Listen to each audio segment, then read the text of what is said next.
Tristan Lee is a beast. 6'5", 275, has offers from everybody and their mom. As I look on his 247 profile, 36 offers currently. So that's pretty much saying anywhere in the Power 5 conferences, he could show up. And they would be like, cool, yeah, got it. And again, a 5-star offensive tackle at his size and skill. He could go anywhere he wanted. With Tristan Lee, offers have gone out from everyone in America as you look at the list. I mean, like I said, there's 36, and I think it's only 36 because there's a bunch of teams who've already come to terms with the fact that he's not going to come here or go to their school. There's no harm in Garen Justice and the offensive line coach lobbing an offer. Tristan Lee has been very complimentary of the University of Miami, but unless and until he visits, not virtually, in person, then there's nothing left to say. There was a 5-star tackle from West Virginia last cycle or the cycle before. I forget his name.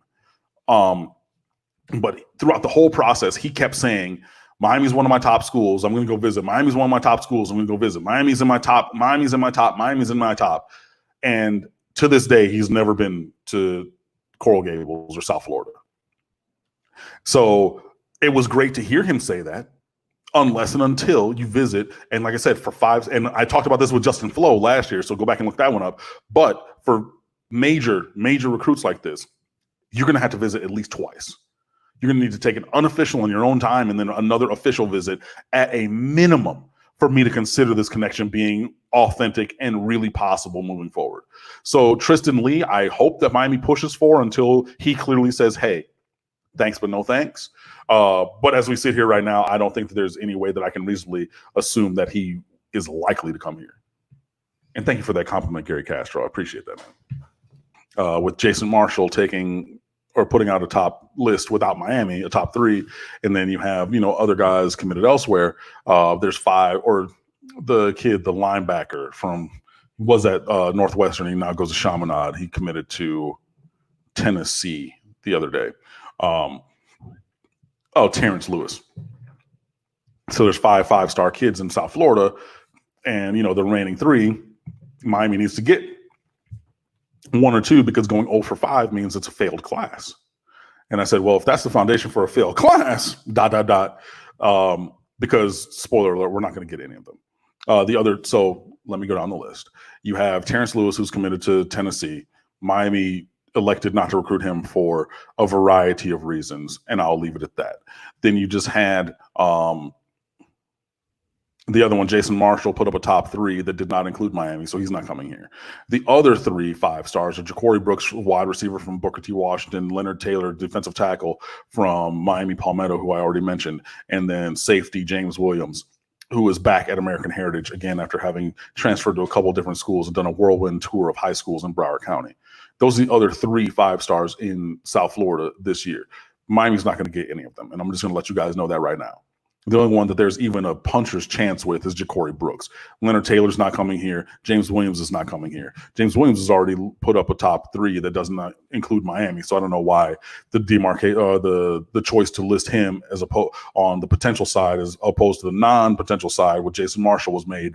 But hey, I can't talk about people creating their own content. What I will say is Miami's not going to get any of them. And if that's a failed class, that's a failed class, but we got to keep moving. We got to keep pushing. So if you're not getting a Ja'Cory Brooks, cool. Then I mean, it's not cool, but I still need a good amount of talented receivers. If you're not getting a Leonard Taylor, which you're not, what are we going to do with defensive tackle? If you're not getting a James Williams, which you're not, what are we doing at safety? You know what I mean? So I would say come to terms with that now. It is still just the conversations need to be had about why we're not getting any of these guys. That didn't even include a Marcus Tate, from U School, who's going to Clemson. That doesn't even include a couple other guys who are already committed elsewhere.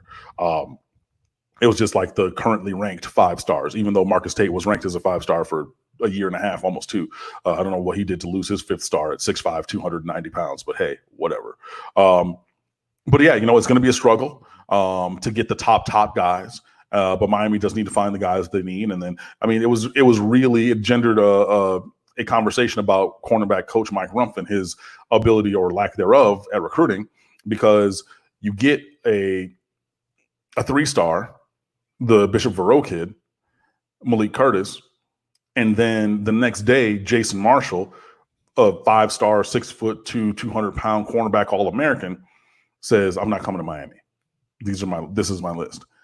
And one of our guys already wrote about, and I've spoken about it, and I think that's where the foundation for the piece came from, about how the fact of each of the 5 years that Rumph has been here as cornerbacks coach, we've gotten a high 3-star or a 4-star cornerback to commit near to signing day. So at the end of the class, we're getting a guy. But the conversation recently on Twitter was like, so why are we missing on all these other guys? And I think that that's a fair point. And it's not, I mean, it was focused on Rumph because you had the take Malik Curtis, lose Jason Marshall interaction very clearly within 2 days. But I think that extends out as well. So when you're seeing these other guys, so there are struggles there for Miami.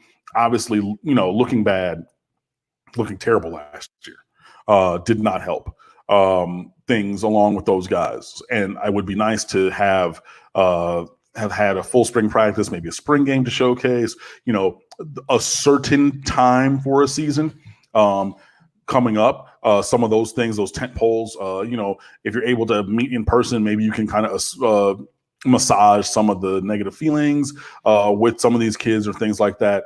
But as it stands, it is a real struggle to get the top talent that Miami needs. And Miami's been getting top talent because, again, the blue chip ratio has been over 50%, or it was last year. It was the year before. It was a couple years, like 3 out of the last 4 years has been over 50%, which means you have more 4-stars and 5-stars recruits on your roster than 2-stars and 3-stars, which every champion has. So you're recruiting to the level where you can compete for championships. You cannot let that slide. So you have to get good kids. And this kind of goes back to the previous question about, okay, so what's up with, Miami versus North Carolina?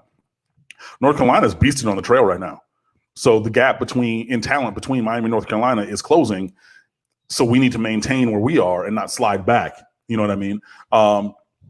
So that's a little bit of a diatribe. I wanted to be more clear on it, and I don't think that I did it justice to my own thoughts. But in general, there are struggles for Miami to get top talent to commit to the U, to play for Miami, especially in this class. And this season, should we have it, is going to be a real rubber meat road moment for Manny Diaz's staff and tenure here at Miami.